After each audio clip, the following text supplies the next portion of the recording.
घर में नहीं दाने और अम्मा चली भुनाने। कटोरा लेकर भीख मांग रहा पाकिस्तान। अपने लोगों को बिजली नहीं दे रहा, पानी नहीं दे पाएगा, खाना नहीं दे रहा है, पेट्रोल डीजल नहीं है और बात कर रहा है लड़ने की। कुछ होते हैं थुथुर, थुथुर समझते हैं ना शब्द, जो उसको मारो, एक गाल में मारो तो बोला नहीं, एक थप्पड़ मार दिया है, दूसरा थप्पड़ नहीं मारना, देखना दूसरा थप्पड़ मार दो तो बोलेगा अब दूसरा मार दिया, तीसरे में बर्दाश्त नहीं करूंगा। वो है पाकिस्तान। उसके पास है क्या उससे लड़े? चींटी से लड़े क्या? क्या है उसके पास में? कुछ नहीं है। 10 किलोमीटर उसकी फौज नहीं चल सकती है। अरे पाकिस्तान तो मुर्दा हो चुका है। पाकिस्तान में रहने वाला वहां पर रहना कौन चाह रहा है? कि उसके ऊपर एयर स्ट्राइक करी जाए, सर्जिकल स्ट्राइक करी जाए, यहाँ तक कि आतंकवाद को जड़ से खत्म कर दिया जाए। और मैं तो ये कहूँगा कि आर पार की लड़ाई ही हो जाए तो बेहतर है। नमस्कार, मेरा नाम है ब्यूटी गिरी और आप देख रहे हैं न्यूज वॉच भारत। पहलगाम हमले को 8 दिन बीत चुके हैं और लोग इंतजार कर रहे हैं कि आखिर वो जवाबी हमला जिसकी बात हो रही थी वो कब होगा। बैठकें तो हो रही हैं, चर्चाएं लंबी लंबी हो रही हैं, पर कुछ सामने दिख नहीं रहा आखिर सरकार क्या कर रही है। जनता भी प्रदर्शन कर कर के लगातार कर रही है और अब धीरे धीरे लोग थक रहे हैं। पता नहीं उम्मीद टूट रही है या क्या हो रहा है। क्या हमला होगा, पाकिस्तान से जवाब लिया जाएगा? और पाकिस्तान तो उल्टा धमकी दे रहा है कि पानी बंद किया तो खून बहा देंगे। ये कोई जरूरी नहीं है कि जो धमकी दे वो कार्रवाई कर ले। घर में नहीं दाने और अम्मा चली भुनाने। कटोरा लेकर भीख मांग रहा पाकिस्तान। अपने लोगों को बिजली नहीं दे रहा, पानी नहीं दे पाएगा, खाना नहीं दे रहा है, पेट्रोल डीजल नहीं है और बात कर रहा है लड़ने की। लेकिन भारत में घुस के हमला तो कर दे रहा है सर। भारत में घुसकर हमला कहाँ किया है? इसको क्या हमला कहते हैं? इसको कायरता कहते हैं। हमला का मतलब होता है सामने सीने में गोली मारने की औकात रखना, कहकर। जैसे भारत कह रहा है हमला होगा, प्रश्न ये उठता है कि हमला कैसे होगा। इस पर हम अभी विचार कर रहे हैं। कितना दिन विचार कीजिएगा? 8 दिन हो गया। अब इस विचार करने के दौरान तो आप देखो कि जिसने अपने गुर्दे भेजे थे, मुनीर, असीम मुनीर नाम है ना पाकिस्तान के जनरल का, उसने अपने परिवार को डर के मारे शिफ्ट कर दिया कहाँ? कनाडा। बेनजीर भुट्टो का लड़का बिलावल भुट्टो अपने परिवार को शिफ्ट कर दिया कनाडा। कौन कौन अपने बच्चे को कनाडा, ये तो 2 की जानकारी मिली है। अब कौन कौन कर रहा है, इसके बाद आप समझिए कितना भय है उसमें। तो पाकिस्तान कह रहा है कि हमें पता है कि 24 से 36 घंटे में हमला हो जाएगा और तैयारी हमारे तरफ से भी है, वो भी उसके तरफ भी है, उसकी तरफ जो है वो लगातार सेना के। हम कैसे कह दें अभी कि हम हमला कैसे करेंगे? हम कैसे कह दें कि हम कैसे हमला करेंगे? हमला के बहुत तरीके होते हैं। उसके बाद तो उसका जो टैंक चलेगा उसके लिए डीजल नहीं है, पेट्रोल नहीं है, उसकी गाड़ियां चलेगी तो लड़ाई ऐसे तो नहीं हो जाती है। उसके पास है क्या उससे लड़े? चींटी से लड़े क्या? क्या है उसके पास में? कुछ नहीं है। 10 किलोमीटर उसकी फौज नहीं चल सकती है। अगर एक डिवीजन मूव करेगा, एक डिवीजन को मूव करने की, उसका सबसे बड़ा जो है डिवीजन है जरबे मोमिन, वो मूव अगर कराएगा तो पाकिस्तान के पास उतना पैसा नहीं है, उसके पास फॉरेन करेंसी नहीं है। पाकिस्तान क्या करेगा? ऐसे ही बोल रहा है कि हम भी तैयार हैं, हमारे पास भी सेना है, हम भी बॉर्डर पर जो है गश्तियां बढ़ाई जा रही है। वो सब क्या है? ऐसा है, कुछ होते हैं थुथुर, थुथुर समझते हैं ना शब्द, जो उसको मारो, एक गाल में मारो तो बोला नहीं, एक थप्पड़ मार दिया है, दूसरा थप्पड़ नहीं मारना, देखना दूसरा थप्पड़ मार दो तो बोलेगा अब दूसरा मार दिया, तीसरे में बर्दाश्त नहीं करूंगा। वो है पाकिस्तान। नहीं तो ये बात तो भारत के लिए कहा जा रहा है कि पुलवामा हुआ, उरी हुआ, फिर ये पहलगाम हुआ, हमले पे हमला हो रहा है और मोदी जी लाल आंख दिखाई नहीं पा रहे। क्यों? 1947 में देश आजाद हुआ था। 48 में उसने हमला शुरू किया, 48 में मुंह की खा करके गया, 1965 में लड़ाई लड़ा, 65 में मुंह की खा करके गया, 1971 में 93,000 सैनिक उसके इंक्लूडिंग उसके जनरल ने सरेंडर कर दिया। शर्मो हया की बात है, 1999 में अपना लाश तक नहीं ले जा सका पाकिस्तान। समझे ना, 4 लड़ाइयाँ तो हो गई ना। 4 लड़ाइयों में क्या किया उसने, क्या हुआ, कब जीता है, ये तो कहने की बात है। लेकिन अब मजबूत हो गया है मोदी जी के आने के बाद। कौन, पाकिस्तान मजबूत हो गया है? लाल आंख नहीं दिखा पा रहे मोदी जी, गायब हो गए हैं। अब पाकिस्तान अगर मजबूत हो गया तो जनता क्यों बोलती है कि मुझको भारत में मिला लो? पाकिस्तान की जनता क्यों बोल रही है? पाकिस्तान की लड़कियां बोल रही है मैं जाकर के हिंदू भाइयों से शादी करना चाहती हूं। पाकिस्तान की जनता आज रो रही थी, एक मुल्ला जी रो रहे थे और रो करके बोल रहे हैं कि हमारे पूर्वजों ने डर के मारे कलमा पढ़ लिया होगा, हम हिंदुस्तान में रहते वो अच्छा होगा, वो चले आए यहाँ पर। तो आप बताइए, आप कैसे कह सकती हैं? ये मैं नहीं कह रहा हूँ, आप ही लोग न्यूज में दिखाते हैं, नेशनल मीडिया तक दिखा रहा है। और देखिए हमारे भाई हैं, देखिए इधर, और ये भी दिखा रहे हैं। फिर ये तस्वीर देखिए जरा, पहलगाम आतंकी हमले का फिर एक प्रोजेक्ट। तो सभी हमारे साथ में हैं। तो ये अब खत्म है, जनता को समझने में थोड़ी सी देर लगी है, जनता समझ चुकी। क्या होना चाहिए पाकिस्तान के साथ, क्या होना चाहिए? मैं तो यही बोलूंगा सरकार से, भारत सरकार से, कि हमला करने की डायरेक्ट कोई जरूरत नहीं है।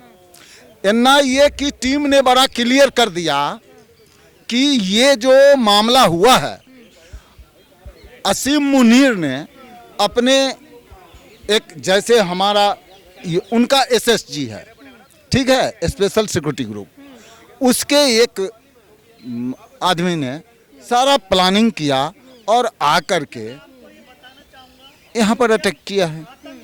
ठीक है, ऐसे जगह पर गया, ऐसी जगह पर गया जहाँ पर कोई सिक्योरिटी नहीं है, क्योंकि पर्यटक के जाने का समय नहीं था वहाँ पर। पर्यटक के जाम में हाथ में जो है काला बैनर लेके खड़े हैं, पाकिस्तान मुर्दाबाद। और इसीलिए एक शब्द में अगर आपके पास हो कि पाकिस्तान के साथ क्या कर दिया जाए, क्या कहेंगे? अरे पाकिस्तान तो मुर्दा हो चुका है, पाकिस्तान में रहने वाला वहाँ पर रहना कौन चाह रहा है? लेकिन बहुत सारे लोग कहते हैं कि जनता थोड़ी ना इसके गुनहगार है, वो लोग ऊपर जो बैठे हैं वो गुनहगार। मैं भी यही कह रहा हूँ, जनरल मुनीर ने अपने परिवार को शिफ्ट किया है कनाडा में, बिलावल भुट्टो ने अपने परिवार को शिफ्ट कर दिया डर के मारे कनाडा में। हम जनरल मुनीर को डायरेक्ट पकड़े, उसका जनरल तो ऑलरेडी सरेंडर किया था 1971 में, हम उसको पकड़े। हाँ, इसके लिए हमें उसके फौज को तो मारना पड़ेगा, क्योंकि ये एक सैद्धांतिक लड़ाई होती है, तो लड़ाई होगी। मानवता बाद में, पहले राष्ट्रीय सुरक्षा पहले होनी चाहिए। नहीं, इसमें मानवता भी है, ये मानव धर्म है। सीमा पर लड़कर मरने वाले हमारे सनातन धर्म के मुताबिक स्वर्ग की प्राप्ति करते हैं। मैं तो फौजी हूँ, राष्ट्रीय अध्यक्ष हूँ voice of ex serviceman society का, पूर्व सैनिकों का। मैं तो वही बात करूँगा, हम अगर सीमा पर मर गए तो हमें मरने में कोई दिक्कत नहीं है। तो अभी भारत सरकार बोले हम रिटायर हो गए हैं तो क्या होगा, हम तैयार हैं, अभी भी लड़ने के लिए तैयार हैं। उसमें जाएंगे पाकिस्तान में, बिल्कुल गोलाबारूद आदेश की देरी है, लेकिन गवर्नमेंट सब कुछ प्लानिंग करके करेगी ना। ये ऐसा तो नहीं है कि खाना बनाया है, बना हुआ है और लेकर के खा लीजिए। सारी बातें होगी, लेकिन कब होगी, कैसे होगी, ये तो वार डिक्लेयर होने के बाद ही होगा ना। ये तो टॉप सीक्रेट मैटर है, ये कैसे मीडिया को बता दिया जाए या कोई कैसे बता रहे, ये तो हमें भी नहीं मालूम है, किसी को नहीं मालूम होता है किस ढंग से हम लड़ेंगे। तो मतलब ये तय है कि पाकिस्तान की तबाही होगी, निश्चित है, बदला लिया जाएगा, ये निश्चित है, निश्चित है, बदला लिया जाएगा। जो कल्प्रिट है उसको बख्शा नहीं जाएगा, किसी कीमत में नहीं बख्शा जाएगा। क्यों बख्शेंगे? और ये जो छिटफुट ये जो आ जाते हैं मार दिया, ये कायरता है। मर्दानगी तो उसको बोलते हैं कि सामने से आए, मैं खड़ा हूं, मुझको बोले कोई ललकारे और फिर लड़ते हैं। ऐसे नहीं होता। अरे कुश्ती भी होती है तो क्या होता है, 2 पहलवान 4 पहलवान अखाड़े में होते हैं, लड़ते हैं, तो बोल करके लड़े ना। हम लड़ेंगे तो बोल करके हमला करेंगे। वो तो सीज फायर जो था LAC के ऊपर, उसको भी कर दिया खत्म। एक्चुअल लाइन ऑफ कंट्रोल के ऊपर था, तो सीज फायर भी तो 22 तारीख से तोड़े हुए हैं ना, 22 तारीख की रात से ही। और पाकिस्तान नहीं तोड़ा है, हमने नहीं तोड़ा। हम तो संयम का परिचय देते आए हैं। हम तो, ये हिंदुस्तान है, सनातन है, यहाँ रहने वाले सारे के सारे सनातनी हैं। बेशक किसी की बुद्धि अब खुली है, किसी की बुद्धि नहीं खुली है, किसी की खुलने वाली है, या कोई खोलना नहीं चाहता है, सीधी सी बात है। ठीक है, तो ये बता रहे हैं और साफ तौर पर बता रहे हैं कि जो पाकिस्तान ने किया उसे हमला नहीं, कायरता कही जाएगी। और एक बार ये तस्वीर भी हम आपको दिखाएंगे कि हाथों में हिंदुस्तान जिंदाबाद, पाकिस्तान मुर्दाबाद के नारे लेकर जो है पोस्टर लेकर, सर क्या कहेंगे, आपके अनुसार क्या होना चाहिए पाकिस्तान के साथ? जैसे उन्होंने जुल्म किया है आतंकवादियों ने, उनको बदला लिया जाए। हम इसी उसमें आए हैं। किस तरीके से बदला लिया जाना चाहिए, क्या होना चाहिए? भाई घुस के मारना चाहिए ना आतंकवादियों को, चढ़ाई कर देनी चाहिए। बिल्कुल चढ़ाई कर देनी चाहिए। हम भारत सरकार के साथ हैं, मोदी जी के साथ हैं। मोदी जी जो है फैसले, जो भी रणनीतियां बन रही है और पाकिस्तान के साथ क्या कुछ किया जाए और बड़ी जो मांग चल रही है, वो पूरे साथ है आप लोग? बिल्कुल फुल साथ हैं। जी जी जी। जो हुआ वो गलत हुआ, और जो हुआ गलत हुआ। इंसानियत का कत्ल हुआ है, ना हिंदू का कत्ल हुआ है ना मुसलमान का, इंसानियत का कत्ल हुआ है। कायराना हरकत, ये कायराना बुज़दिलाना हरकत, बिल्कुल हम उसकी सख्ती से मजम्मत करते हैं। धमकी दे रहा है कि पानी रोकोगे तो हम खून बहा देंगे उनका। हाँ, वो खून बहा देगा। जब हम पानी रोकेंगे उसकी क्या ताकत है, वो हमारा खून बहा देगा। वो मुट्ठी भर लोग हैं, हम 1.5 अरब लोग हैं, और वो कितने हैं, 20 करोड़ हैं। वो हमारे क्या करेंगे? अगर हम कंधे से कंधा मिला के खड़े हो जाए तब भी पीस देंगे उन लोगों को। लड़ने की भी जरूरत नहीं है जी। तो ये देखिए यहाँ पर जो है साफ तौर पर, सर क्या कहेंगे पाकिस्तान के लिए जो भी कायराना हरकत किया गया है पहलगाम में, क्या किया जाना चाहिए पाकिस्तान के साथ? पाकिस्तान में जो हो रहा है वो गलत ही हो रहा है ना, जो भी हो रहा है वो गलत ही हो रहा है। किसके साथ गलत हो रहा है? ये पाकिस्तान वालों के साथ गलत हो रहा है बहुत। पाकिस्तान वालों के साथ गलत हो रहा है, आप क्या बोल रहे हैं? ये हिंदुस्तान के तो काम होना चाहिए ना, है? आप किस लिए आए यहाँ पर? इसीलिए आए सबके साथ में। 26 लोगों को जो कत्ल करा है उसकी श्रद्धांजलि देने के लिए यहाँ पर आए हैं। कैंडल मार्च निकाले हैं जगह जगह, और थोड़ा सा मीडिया के भी सामने आए नहीं है तो घबरा रहे हैं, नर्वस हो रहे हैं। आपको पता है पहलगाम में क्या कुछ हुआ? मैं कभी बोला नहीं ना इस पर। अच्छा, आप खबर देखते होंगे, पहलगाम में जो कुछ हुआ वो आपको मालूम है? इनसे बात करो, यही करेंगे बात। इनको नहीं मालूम? दरअसल मालूम होता है, घबराहट होती है क्योंकि मीडिया पे कभी चैनल पे आए नहीं तो घबराने की कोई जरूरत नहीं है। हम सब इंसान है, कैमरा क्या है, कुछ नहीं है, वो बस ऐसे ही है। घबराने की जरूरत नहीं है। मान लीजिए आप हमसे बात कर रहे हैं, मैं सिर्फ आपसे ये जानूंगी कि पहलगाम में जो कुछ हुआ और जिस तरीके से हुआ पाकिस्तान ने किया, और पाकिस्तान उल्टा धमकी दे रहे हैं कि तुम पानी रोकोगे हम खून बहा देंगे, क्या कहेंगे इस पर? क्या लगता है आपके अंदर ये सब कुछ सुनने के बाद क्या महसूस? तुम बताओ जरा। ये नहीं बोलेंगे सर, क्या कहेंगे आप इन सारी चीजों पर? मैं तो ये कहूँगा, अगर पाकिस्तान कह रहा है तो ये बचकानी हरकत कर रहा है, क्योंकि उसको अंदाज़ा नहीं है भारत की अभी ताकत का, भारत कितना पावरफुल देश बन चुका है। जी, पाकिस्तान के साथ क्या कर दिया जाना चाहिए, अब क्या होना चाहिए? क्योंकि लोगों में ना जो गुस्सा है वो अभी 8 दिन हुए हैं लेकिन गुस्सा बरकरार है। पाकिस्तान के साथ क्या करना चाहिए? ये पानी बंद करने से सॉल्यूशन नहीं निकलेगा, ये तो बहुत छोटा सा कदम है। अभी ये देखो करना क्या है। मैं तो भारत सरकार से बिल्कुल अपील करूंगा कि उसके ऊपर एयर स्ट्राइक करी जाए, सर्जिकल स्ट्राइक करी जाए, यहाँ तक कि आतंकवाद को जड़ से ख़त्म कर दिया जाए। और मैं तो ये कहूँगा कि आर पार की लड़ाई ही हो जाए तो बेहतर है। मोदी जी से कहूँगा कि जल्द से जल्द उस पर हमला करें, क्योंकि हम बहुत पावरफुल है। अगर हमारी देशभक्त जनता भी जाके लड़ने चले जाए ना बॉर्डर पे, तो उसको हम निपटा सकते हैं। इतना पावरफुल हम हैं आज के वक्त में। मोदी जी के साथ पूरा देश खड़ा है। जी 110% हम साथ में खड़े, 200% साथ में खड़े। मोदी जी एक्शन ले तो सही, साथ में हम हैं, बिल्कुल हैं, और सभी हैं, पूरा देश साथ में खड़ा है। तो इस वक्त ये साफ जो है यहाँ पर हाथों में जो पोस्टर लेके और आतंकवाद को खत्म करो के नारे के साथ जो है ये बैनर लेके यहाँ पर खड़े हैं और पाकिस्तान मुर्दाबाद के जो है हाथों में बैनर आप सीधे देख सकते हैं।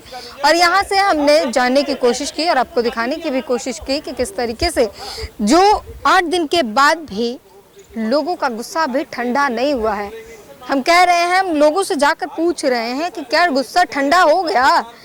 लोग कह रहे हैं, जनता कह रही है कि नहीं, हम इंतजार में हैं, हमें पता है कि सरकार कुछ करेगी, सरकार एक्शन लेगी और हम उसी के इंतजार में किस तरीके से एक्शन लिया जाएगा, क्या कुछ किया जाएगा, ये तो वहाँ तय होगा। लेकिन हमें पता है कि इस बार हिसाब ज़रूर होगा, आर पार की लड़ाई ज़रूर होगी। लेकिन अगर उनकी ओपिनियन पूछे तो वो साफ कहते कि इस बार मामला रफा दफा कर देने की ज़रूरत है, चढ़ाई कर दो। सिर्फ अपनी पब्लिक लेके चल पड़े हैं तो उनकी पूरी पब्लिक को हम नस्तो नाबूद कर देंगे। इस तरीके से अब जो है ये गुस्सा है देश के अंदर, हर एक के अंदर, और यही हम आपको दिखा रहे हैं। इस पूरी बातचीत पर अपनी प्रतिक्रिया ज़रूर दीजिए। कैमरामैन संतोष के साथ ब्यूटी गिरी, न्यूज़ वॉच भारत।